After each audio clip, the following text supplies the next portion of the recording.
સમગ્ર દેશમાં 80મા સ્વાતંત્રતા દિવસની ભવ્ય ઉજવણી કરવામાં આવી રહી છે, ત્યારે રાજકોટમાં પણ દેશભક્તિના માહોલ વચ્ચે 15મી ઓગસ્ટનું ગૌરવપૂર્ણ આયોજન થયું હતું। રાજકોટ પોલીસ હેડક્વાર્ટર ખાતે રાજકોટ પોલીસ પરિવાર દ્વારા ખાસ આ પર્વની ઉજવણી કરવામાં આવી હતી। આ પ્રસંગે પોલીસ અધિકારીઓ, કર્મચારીઓ તેમજ તેમના પરિવારજનોની હાજરીમાં પોલીસ કમિશનર દ્વારા રાષ્ટ્રધ્વજ ફરકાવવામાં આવ્યો હતો। રાષ્ટ્રધ્વજને સલામી આપ્યા બાદ રાષ્ટ્રગીત સાથે સમગ્ર પરિસર દેશભક્તિના રંગે રંગાઈ ગયું હતું। આ સાથે દેશની સુરક્ષા માટે બલિદાન આપનાર વીર જવાનોને પણ શ્રદ્ધાંજલિ અર્પણ કરવામાં આવી હતી।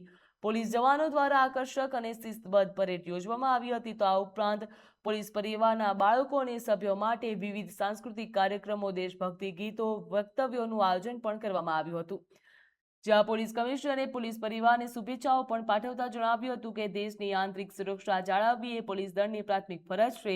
રાજકોટ શહેરમાં કાયદો અને વ્યવસ્થા જળવાઈ રહે તેના માટે નાગરિકોને સુરક્ષિત વાતાવરણ મળી રહે, અસામાજિક પ્રવૃત્તિઓ સામે કડક કાર્યવાહી કરવામાં આવે, રાજકોટ પોલીસ સતત કાર્યરત રહેશે।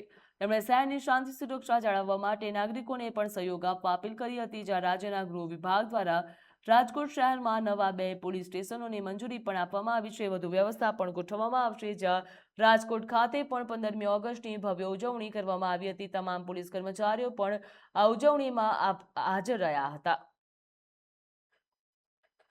તમામ દેશવાસીઓને स्वतंत्रता दिवस की खूब खूब शुभकामना। आज ने दिवसे अपने जे लोग आ स्वतंत्रता माटे बलिदान आप्या छे आने याद करिए, देश ने एकता अखंडता ने बनावा रखवामां अपने प्रयास करता रहिए અને દેશ વધુ સમૃદ્ધ થાય, વિકસિત થાય, આ માટે પોતપોતાના યોગદાન આપીએ અને મદદરૂપ થઈએ।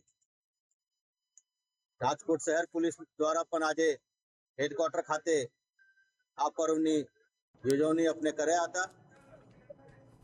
રાજકોટ શહેર પોલીસ વતી તમામ રાજકોટ વાસીઓને પણ આ પર્વની ખૂબ ખૂબ શુભકામના।